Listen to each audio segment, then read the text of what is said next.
Next, please.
Barnum.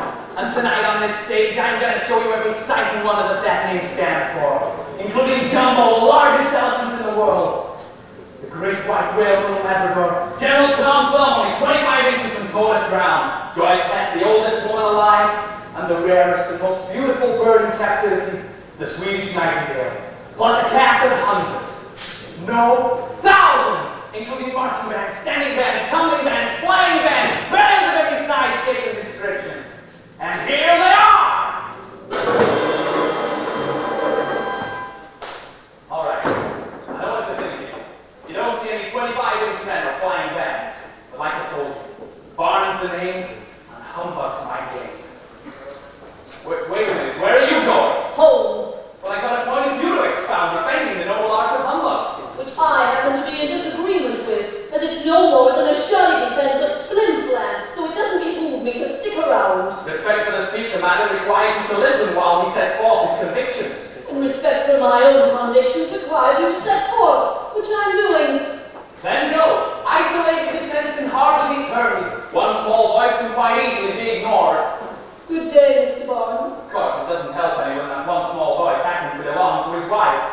Charity Barnum, I'll have a kiss before you leave. Pleasure, Mr. Barnum.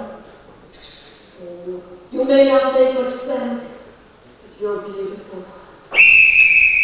Impending ring, ladies and gentlemen. The fights of a struggle of humbug versus truth. Flim-flam versus facts. The symphonious tale of Barnum versus his good wife Cherry. An American pageant featuring stirring music, thrilling spectacle, hilarious clowns, and savage jungle beasts. Presenting first, Mr. Barnum in an opening bit of philosophical Barnum, Mr. Barnum.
woman has uncovered bosoms.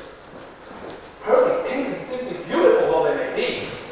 Here it is, Mr. Webster's dictionary, Taylor. Humbug. Something designed to deceive or mislead. That's what comes with marrying a school teacher. They go right to the books. Sharon, I'm talking about rosy possibilities. The kind of humbug them pilgrim fathers sold themselves when they set sail on the Mayflower. The dream, Sharon. Just one question, Taylor. Uh-huh. That lady who's the reader with no nose, how does she spell? Oh! Mr. Webster also consists synonym for humbug. Lies. Oh, but look it up, Taylor. Even young, we still have some rosy possibilities.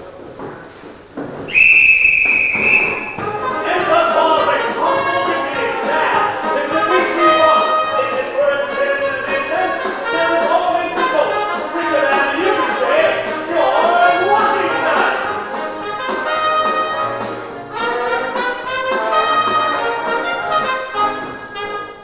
I'm telling you, they came by the thousands in Philadelphia, Mr. Barnum. And here's all the papers you need. Birth certificate, bill of sale, witness testimony, proving beyond all shadow of doubt that on June 15th, Joyce Edmund, 160 years old. She better be Mr. Lyman. It's just every last cent I got to buy this contract. But from now on, P.T. Barnum presents Joyce Heck, the oldest woman in the world. She'll make your fortune, Mr. Barnum. Just remember Philadelphia. All right, then, Joyce. Let's get to work. We're going to leave tonight.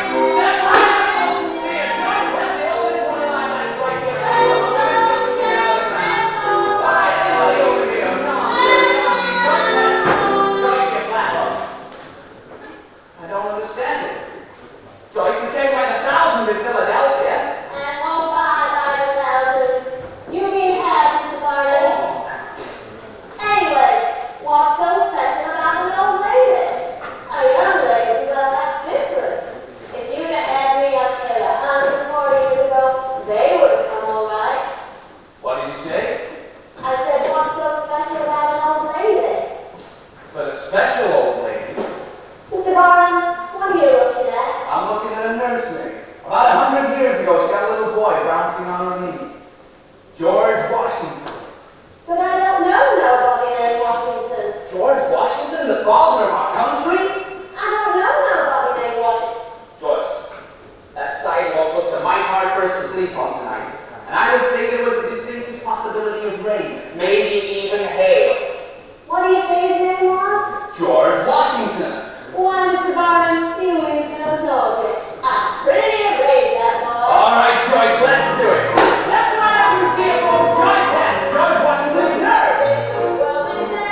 It was not mine.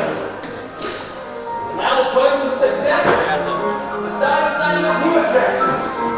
The problem with that was, I needed someplace to put it. That's right, Mr. Barnum. And I'm looking for a partner for the American Museum.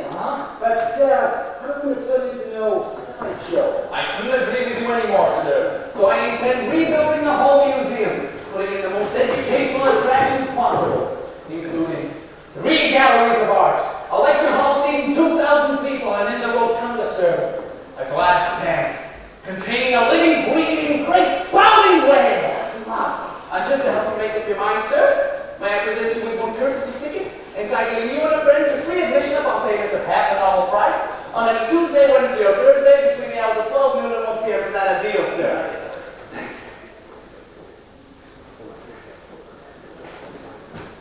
Taylor Barnum, did you or did you not have an appointment to take me to lunch at 1 o'clock sharp? It is now past 2:14.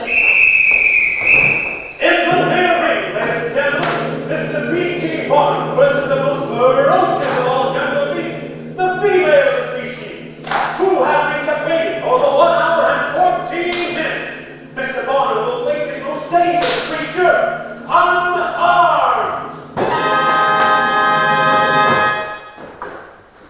Mr. Scudder, did I ask you to tell me, sir, when it was 1 o'clock? Don't answer me back, sir. Just run along to the museum and I'll meet you and the builders there at 2:45. Very well, Mr. Barnum. I don't know why I ever took him on as a partner. He's so unreliable. Oh, hogwash, Taylor. I believe that you forgot that appointment all by yourself. Now, I have some pamphlets to collect over at the Women's Emporium. I thought we might lunch there. Jerry, you can't eat there. But McNally's saloon is just right around the corner, so I suggest That that... would lead you to the face. An excellent idea. Heads the Women's Emporium, tails McNally's. I'll toss if you don't mind. Go right ahead, Taylor. I trust you 100%.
No, No, Charity, no, I can't do it.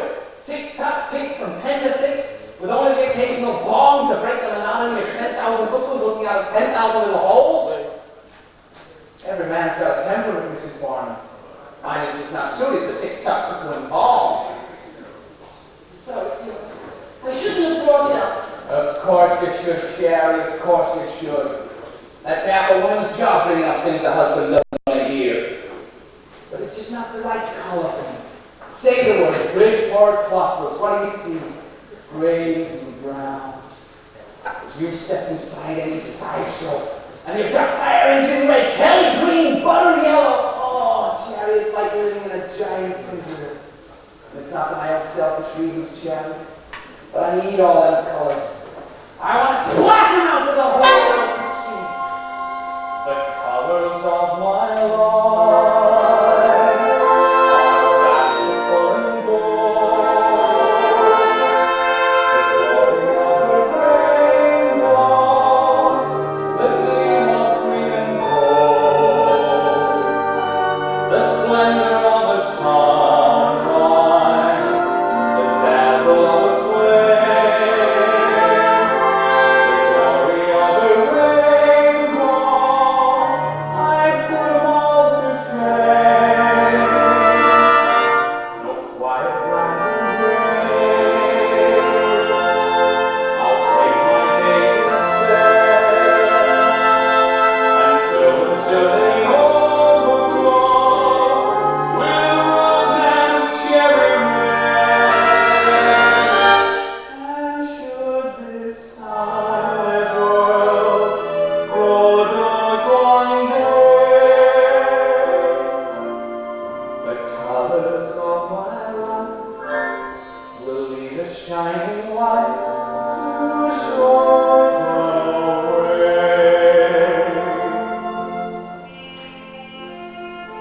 That's all well and good, Mr. Barnum. With your reds and greens moving much help, you don't get those villainous skies. Good Lord, Sharon, it's 2:40 already. I'll get down to the museum. Look, I'll be back in 5 minutes. 15 at the most. And a half hour at the outside, I'll write and come out back by 6. You come down to the museum, you can't miss it. It's on the corner of Ann Street and Broadway. It's got a big red sign with gold trimmings. The splendor of a sunrise, the dazzle of a rain.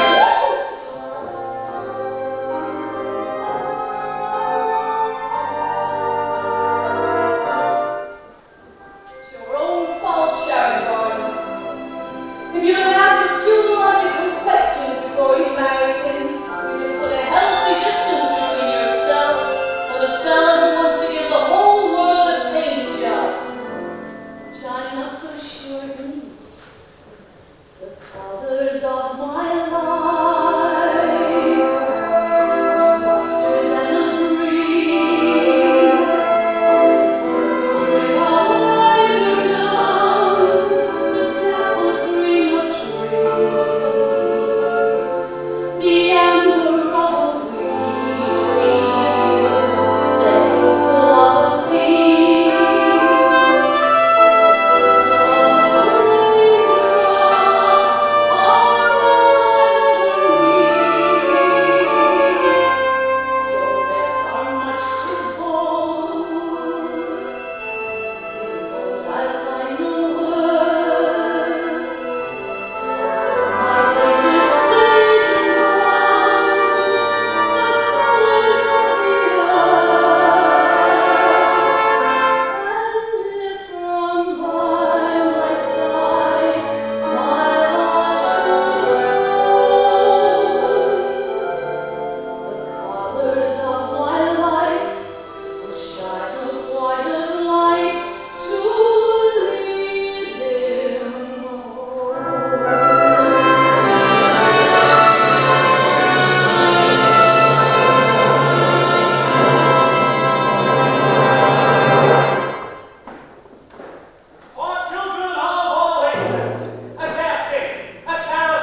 already. Mr. P.T. Barnum, the Grand Master of the High Wire, tries for a triple somersault.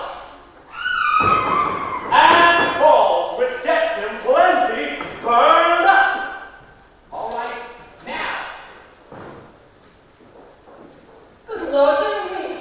Oh, what's the man done? A foolish thing, Sherry. Married a hard-headed, all-night, tough-talking New England lady who's kept my crazy world from going up in smoke these past 14 years. Happy anniversary.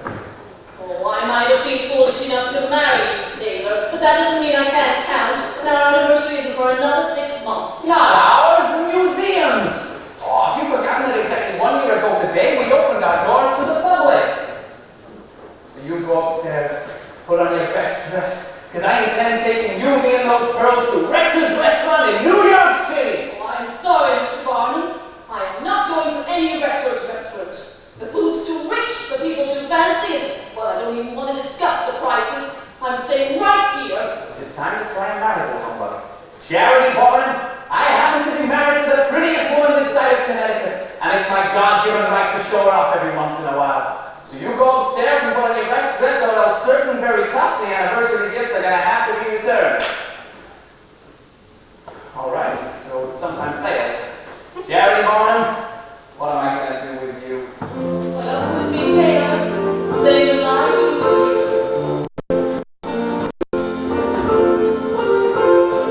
We're out of step, we disagree. What's right for you is not for me. Together we're apart at once in mile. But I like your style. I like your style. What's right for you is not for me. When I don't want, then you protest. What's right in life, you just detest. Too sweet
Hi, Mr. Barnum. At the museum. What? It's no use going down there. There's nothing left. I'm sorry, Mr. Barnum. Mr. Scudder, I hope I'm being humble, sir. Alas, Mr. Barnum, you never taught me how. Mr. Scudder! Now, Taylor, I tell you now, I don't intend dancing any gallops. I haven't had time to change my petticoat, and it's the same old muslin one. What is the only dance that you know is the waltz, and I don't anticipate any problems. Evening's out, Taylor. Ain't no point celebrating a museum that's burned down. Perhaps it's for the best. There's nothing more than any sideshow anyhow. Taylor, Barnum, that museum was absolutely splendid. For what it was. And I will not stand here and listen to anything to the contrary. New York's not the only place to make a living, you know. Why, there's a whole country out there. Why, Terry, Barnum, you haven't come up with the solution. You're right. There is a whole country out there. Well, here I am, piddling my life away in the corner of Ann Street and Broadway, and there must be 24 states never even heard of P.T. Barnum. I'll build a new museum, put it on wheels. Well, I wasn't thinking of any 24 states. We'll start with a wheels tour around the East. All I need is a bit of capital and one headline attraction. And because it was your idea, What? because it was your idea, I'm going to put a top line on every ad. An entire tour under the personal supervision of Mr. and Mrs. P.T. Barnum. Jerry, you are with me on this, aren't you? Well, I'm not sure I'm 100% in accord, Taylor. Then everything's all right. We're quarreling again.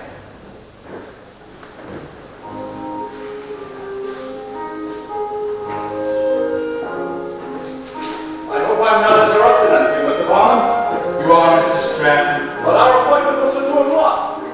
Monday morning at 9, Mr. Stratton. Hey, why don't we forget it? My wife and I have a few moral qualms about your proposals anyway. Tomorrow morning at 9, sir. Good day, Mr. Barnum.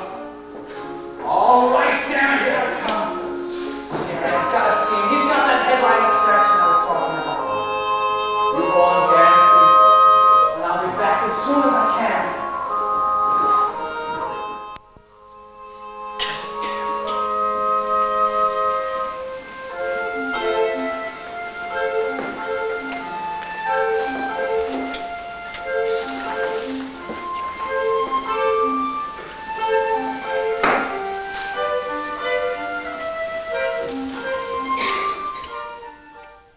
Deliciously cold divertissement as Mr. P.T. Barnum juggles 3 slippery Strattons in the air.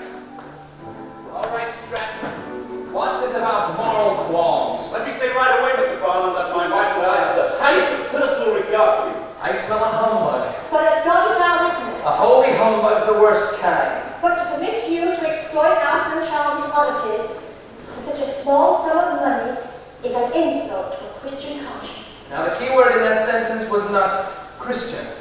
It was small, as in sum of money. Mrs. Stratton, just what exactly do you refer to when you say oddities? I'll tell you, Mr. Barnum, any child only 25 inches tall from head to toe is probably considered a freak of nature. Sir, Joyce Heck is 160 years old. Anne Swan is 8.5 feet tall. This does not make them freaks, sir. It makes them special. What you call an aberration of nature, I call a gift from God to lift them above the crowd. Since the boy is old enough to make up his own mind, why don't we ask him?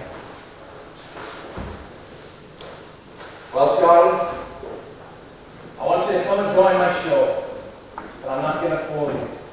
Tens, thousands, maybe millions of people are going to come and see you. Some to smile, maybe even a few to laugh, but most will cheer. And they'll tell their children and their grandchildren for generations to come that they saw the smallest man in the world. We'll even find a special name to go with his size. Fun.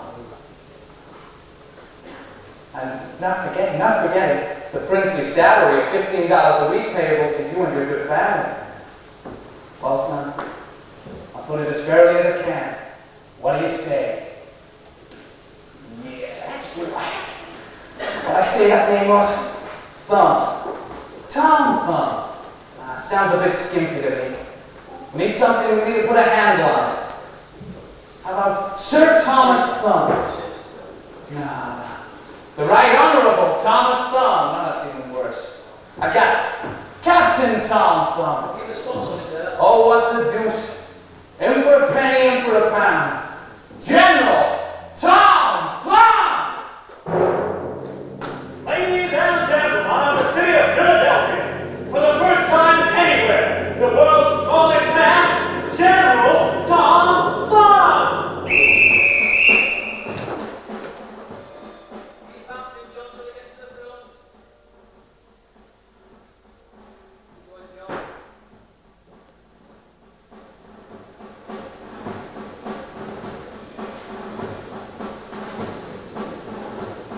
I'm General Thumb, just come to town, a Yankee Doodle dandy.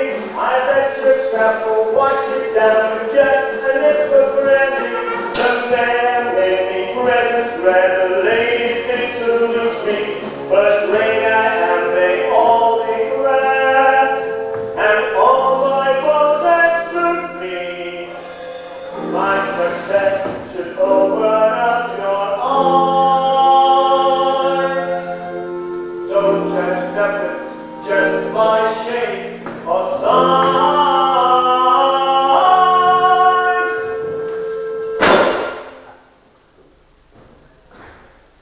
Bigger is better, taller is braver, stronger isn't always wise. Small is necessarily lesser, doesn't carry any size. Baby like a favor, just a little shaver. Oh, I'm 6'3".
hers. Well, be that as it may, but it would have to be in the exhibition business league to get yourself one respectable attraction. Oh, don't start on that again. Mr. Barnum, all my congratulations. Curious Goldschmidt, we met last fall in New York. Oh, of course, sir. And I saw your show here in Boston last night. Absolutely splendid. Jerry, you remember me mentioning Mr. Goldschmidt? He presented Mr. Booth on his last tour. Of course. What brings you to Boston, Mr. Goldschmidt? Oh, Boston's home to me, Mrs. Barnum. I just stayed over for a few days' holiday before I stay off to England to sign the Swedish girl who's making such a tremendous stir over there. Jenny Lind, yes, I read all about her. 2 command performances for the Queen. When? Lind, of course, yes, the India rubber one, tied a knot in her right arm. No, Jenny Lind's an opera singer, Mr. Barnum. Yes? Yes, and according to the critics, she has the most glorious voice ever heard. And she will hear it for yourself when I present her first concert next fall to Castle Garden. I must get a move on. My train is 15 minutes for New York. I look forward to seeing you in the fall. Bye, Mrs. Barnum. It's been a pleasure. What's the matter, Taylor? That Goldschmidt, he's a nice fellow. I don't want to see him lose his shirt. You don't think you'll be able to sign up, Miss Lind? Oh, that's just it. I think he will. But I can't see an American public wanting to fill a hall just to hear a singer. I'm not so sure you're right, Taylor. You heard what he said. 2 command performances. It's high time you got yourself an attraction like that. Oh, don't start on that woman. Get respectable attraction. Anyhow, I wouldn't know where to start. Simple. We toss the coin. Tails, we continue as we are. Heads, I run the rest of the tour, and you go to England to see if you can make a deal with Miss Lynn's agents. But Mrs. Barnum, what will I say to Mr. Goldschmidt? That you didn't think you'd go from buying off a sinner, and you didn't want to see him lose his shirt. Charity Barnum, I call that a lie. Oh, I call that tremendous, Taylor. Bon voyage, Mr. Barnum. This is uncharted territory, Mrs. Barnum. Blimey, Coatley Taylor. So are you. Charity, wait. Well, it wasn't too late. I could have missed that train and followed Charity west, but I didn't. I made the train, I made the boat, and I made the deal. Now I just had one thing to figure out. Who the hell was Jenny Lind? But like that fella Shakespeare said, what's in a name anyhow? Its title's the public one, so I shall call her the scintillating songbird from Scandinavia. God, that's terrible. I'll call her the songbird who scintillates from Sweden. That's even worse. I got it. I will call her the singing Swede. No, that's the worst of them all. Anyway, Charity beat me to it. She'd already had all the hands printed, so we were stuck with calling her the Swedish Nightingale. All right, so you can't win them all.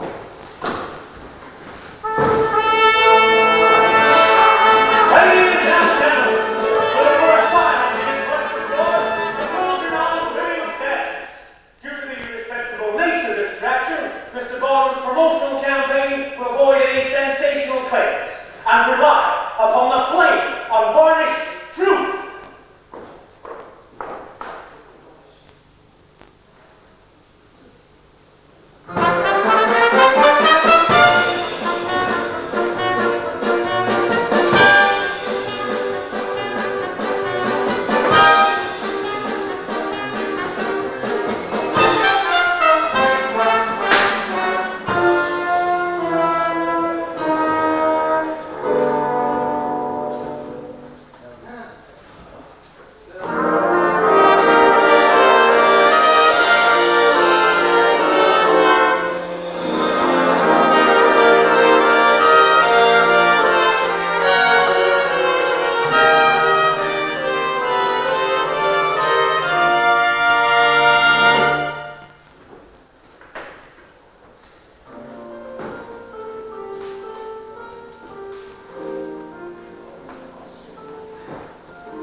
P.T. Barnum welcoming you on behalf of 1,000,000 200,000 citizens to the state of New York.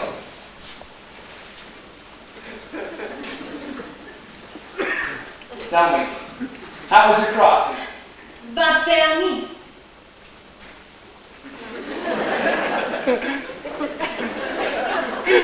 Come again? Verlor mich nie auf Stop into Erzbrook. She doesn't speak a word of English. Miss Lynn, this is the United States of America. Here, we try to speak English. English, Scott. This is terrible. Henry, get me a hall! You gotta give a concert here tonight on this stage. Yeah, in français. No, in English. I don't want to learn English. You got no choice. Choice. Choice. Good. Good. Good. Good. No good. No. Good evening. Evening. Evening. Evening. Lady. Ladies. No, not laddies. Lady. Ladies. And. Gentlemen. Gentlemen. Gentlemen. Gentlemen. Gentlemen. That'll have to do. And anything that can't understand will just ride up to your European style. Just remember to smile, Miss Lynn. There's no American who can resist a smile. Smile of a beautiful woman. No American man, anyhow. Anyway, it's getting to that time, so I'll be getting up to my box, so good luck, Miss Lynn. Va fermi. In English. In English.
takes your fancy, dear lady? Very well. I choose a scholastic person. My English teacher. Miss Lynn, now I am a Confucian. Taylor, the carriage is waiting. Yes, Jerry. The mayor of the city. We also ask for escort. Miss Lynn, Please hurry, Taylor. I want to freshen up before the reception. Oh, well, perhaps another time. Jerry, I've got a problem. The receipts, they've got to be counted again. Darn bookkeeper messed up. So you take the carriage and I'll be along as soon as I can. This bookkeeping couldn't be done tomorrow, Taylor? No, Jerry, it couldn't. Very well then. I'll see you when I see you. It's a great success tonight. I'm very proud of you. Good night, my darling. Good night, Miss Lynn. Jerry, wait! Miss Lynn!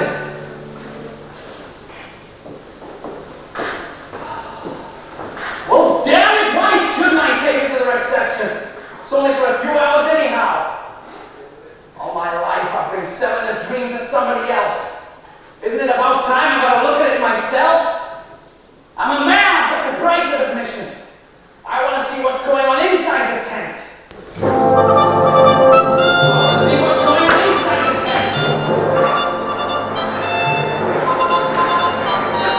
Stay open day by day. See what it can be done. See things only black and gray. And the world's alive with mother. Doing just as your neighbors do. Many wise, but it ain't so clever. Every man's got a dream or two. Let them go and they count forever out there somewhere just out of sight. There's a world that's blazing with light. Each man alive got the right to squeeze the mountain straight and down. Till he gets to the highway bend, till he can't have a chance to nail it. Takes the risk out of life forever. How do they call that weather? Staying for the pumpkin shell is a way for your wrestling habit. There's a ring on the carousel, and it's yours if you don't make running out there somewhere just down the line. Why is the world warning shot? Once forever, there's gotta be mine.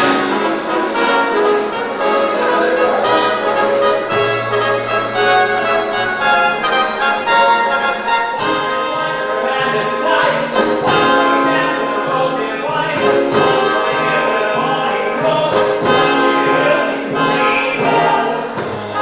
Eyes roll, legs swing, skies roll.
And sixpence in Fillmore's stick of punctuality. Yeah, the whole 6 months of this tour has been nothing but tea with the president, supper with the senator, reception with the chief justice. Tell me what, when do these guys find time to run the country?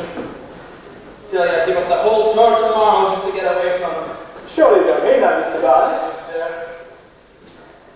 Old Goldsmith's been after me to buy Miss Lynn's contract. I'm a damn good mind to sell it to him. Oh, it was all right in the beginning. When we had to turn an opera singer into a Swedish nightingale. But now the only thing I'm getting out of that bird is money. And it's just not enough, sir. My own damn fault. I humbugged myself into thinking I needed to be respectable. She humbugged me into thinking I needed more color in my life. Miserable state of affairs, if you ask me. I should be being miserable, being respectable is something that I do love. But I thought that you were... Yeah, so did I, but I was wrong. Tell you what, sir. You send a wire to Mr. Goldschmidt. Telling him that I'll meet him in New York City, what day we have?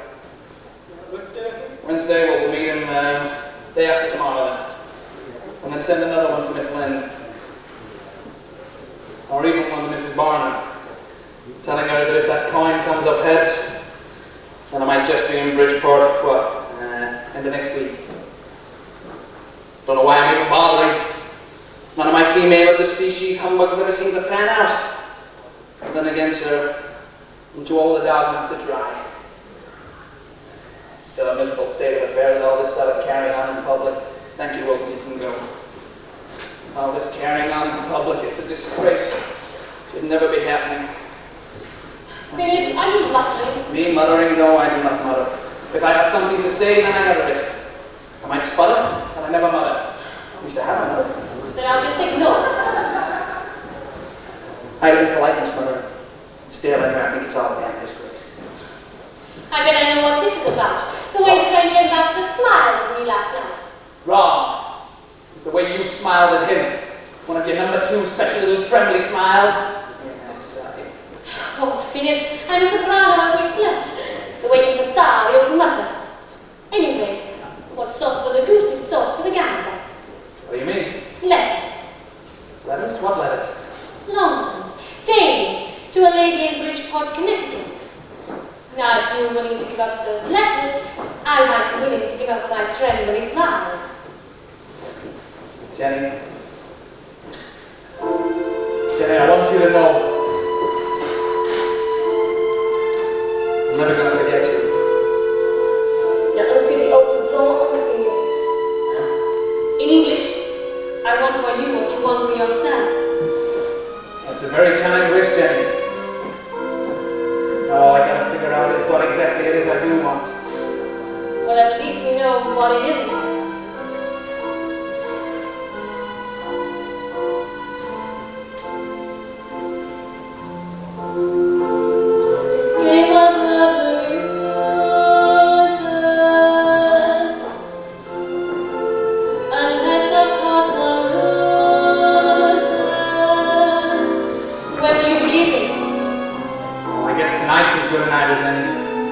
Will you be all right?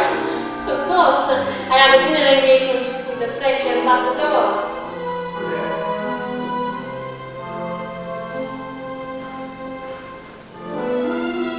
Wise men and fools, they in lost things, bend to the same sweet Jesus. You've already seen the figures, Mr. Louis, sir. Sold out before she even steps foot in town. I'm selling you a golden songbird that lays those golden eggs. I know that, Mr. Barnum. Just I knew that before you did. That's why I'm making you such a generous deal. Only one proviso, sir. She never plays Bridgeport. Won't sell me any tickets. Love makes such fools lovers.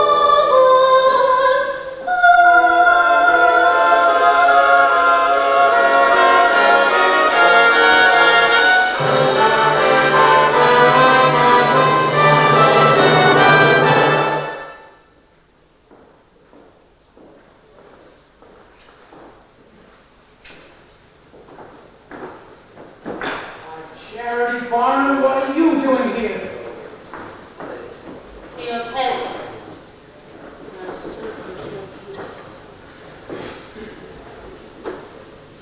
My waist, Title.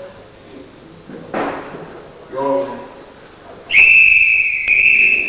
Out of the tent, away from the midway, without the benefit of Kelly Green. Buttercup yellow. Red. An ocean blue. The Bridgeport Grand Opera and Pageant Company presents Mr. P.T. Barnum as he lives his life in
Land of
his homes beneath the lake.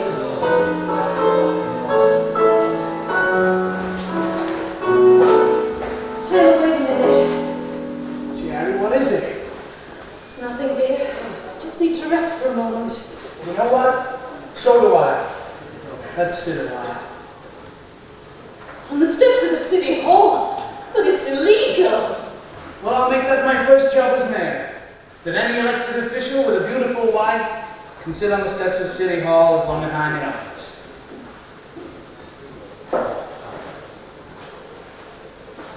How's that? Thank you, Mr. Barnum. My pleasure, Mrs. Barnum. Impressive place, isn't it? It's the most respectable looking building I ever saw in my whole life. It belongs to you now. Oh, Jerry, you know what? Sitting here like this, it reminds me of that first night that I met you in that thunderstorm.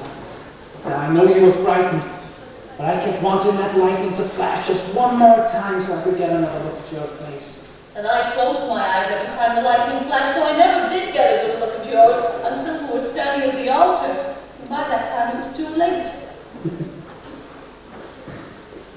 Taylor, people are going to think we're foolish.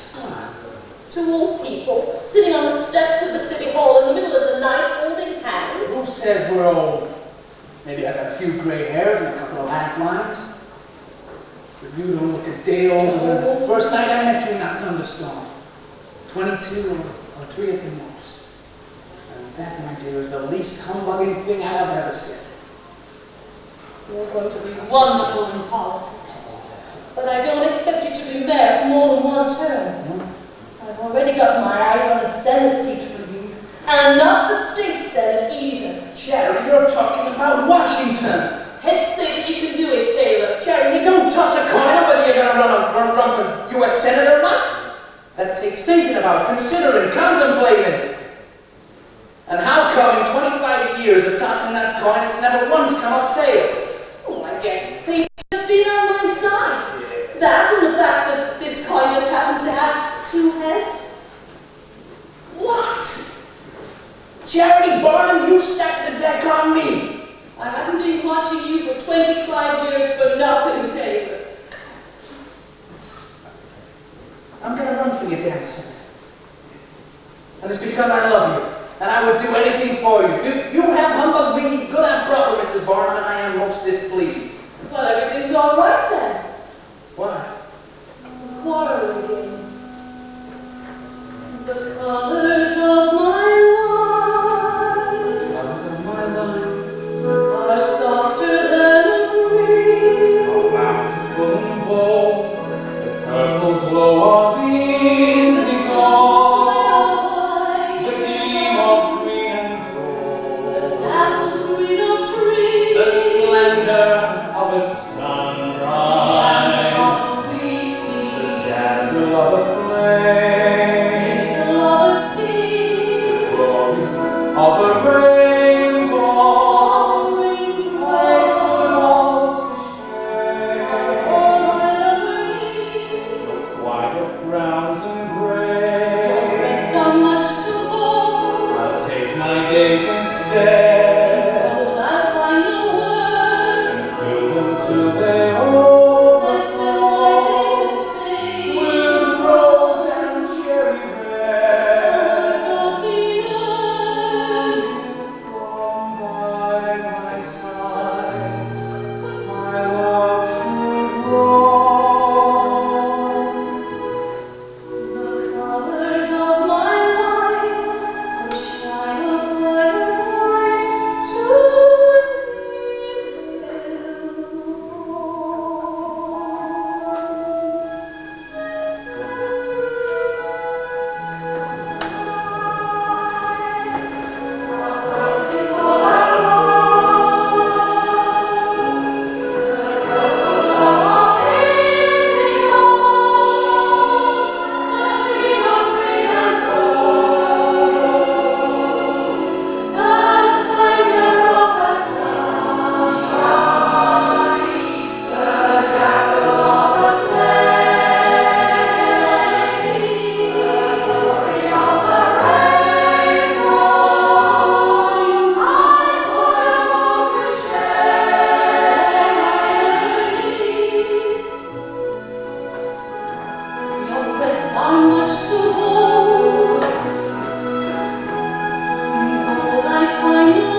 beside him for so long.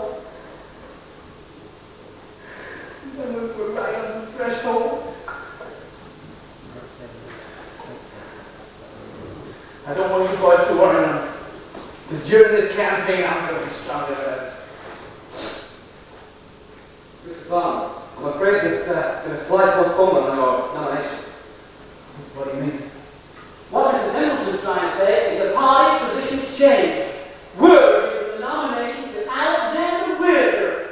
What do you mean? What are you talking about? I've been barnstorming for the past 6 months on the strength that I have the prize of that nomination. The decision's out of our hands, Mr. Barnum. But in 4 years, you'll be a prime candidate. I don't want the nomination in 4 years. I promised somebody I was going to be in Washington in January. If I can't be there, then I don't want to be there at all today anymore. Well, Mr. Barnum... Get out!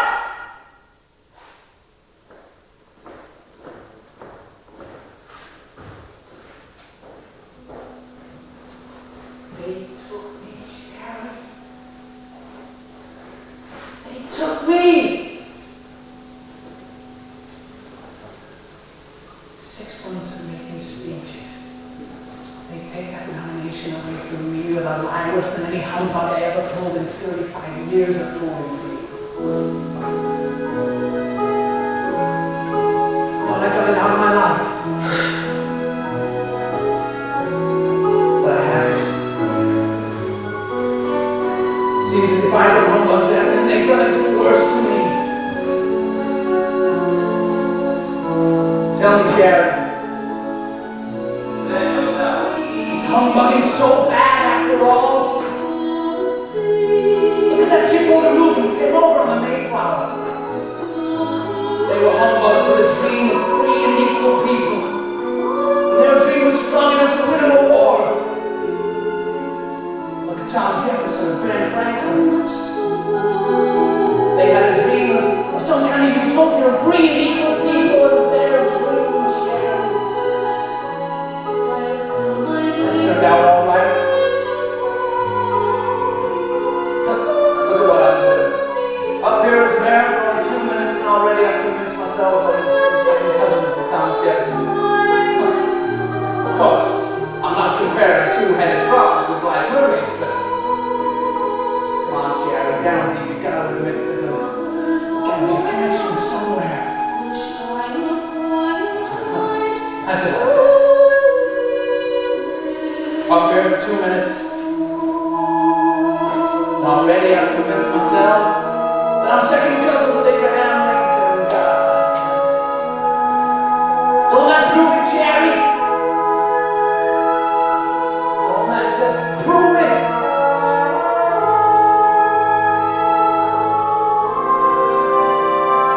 At humbugging, I'm the best there is!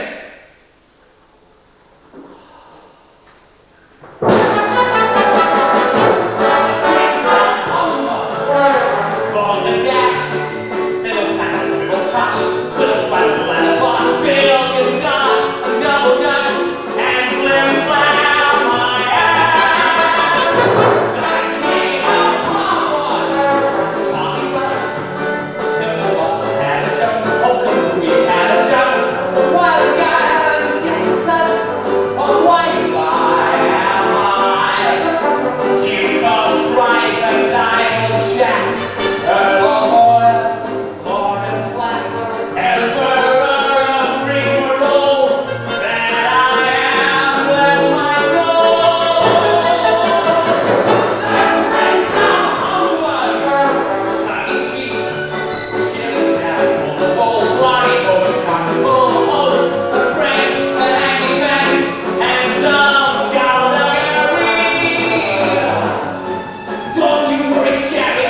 dark night, as cold as the sea. Someone's gonna make it right, shoot a rocket, shine a light, tell you that someone's gonna be a prince of Humber. Full of wool, bloody bogus got your ball, oh bloody bogus and got your ball, hoax and prank and happy prank, and some skullduggery. I'll always be.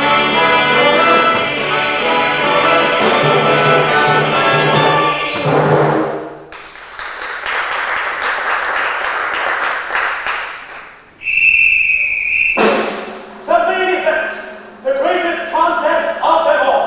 P.T. Barnum, unarmed, alone, without a net, in a fight to the finish struggle with destiny. Bailey's the name, Mr. Barnum. I'm here to treat your appointment. I've given the matter a great deal of consideration, but I'm afraid the answer is no.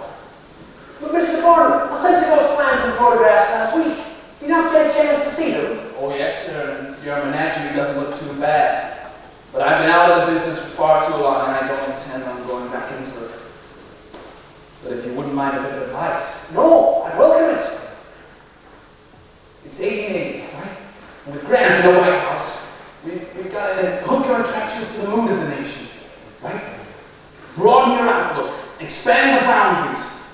Your show's good, but it's too small. You gotta have, what, 10 elephants, 20 jugglers, a whole family up on the highway. Impossible. You couldn't get all those accents in one ring. So you put a couple of rings on either side. The whole second tent for sideshows, and enough carrots to put the entire Crystal Palace and all the seating to see 5,000 people that you can put up and take down in a day. The Crystal Palace? Mr. Barnum, I hope I'm not being humbugged. Mr. Bailey, whatever gave you that idea? Well, it does sound good the way you said it. But you've got to help me. The circus needs you. I need you. I've already told you, sir, I'm tired of my best. I'm far too old for this stuff, sir. When the pill of Dr. Gaines lives in culture grip, when the stitch is in and others comes apart with a grip, when the rats are waiting and the leaving the ship, Paul like him, come away on a trip, just join the circus like you wanted to when you were a kid. I got all before you got you, that's your one good wagon. When you're ready, Minneapolis, oh, go in the air. And I roll my brush, my gold again, ready to roll again, ready to stir.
was all a long time ago. Joyce Cat's gone and forgotten. So's the great white whale. Jenny Lind, I thought it's That's your Shipload Rubens, they've all gone to dust. Thomas Jefferson, he's just a memory. Benjamin Franklin, he's fallen his last night. My kind of humble. It's just a memory. Pity. There was a sucker born every minute. Each time that second hand swept to the top, like dandelions up to the pot. Ears so big, their eyes so wide, though my tail is born of fire so lonely.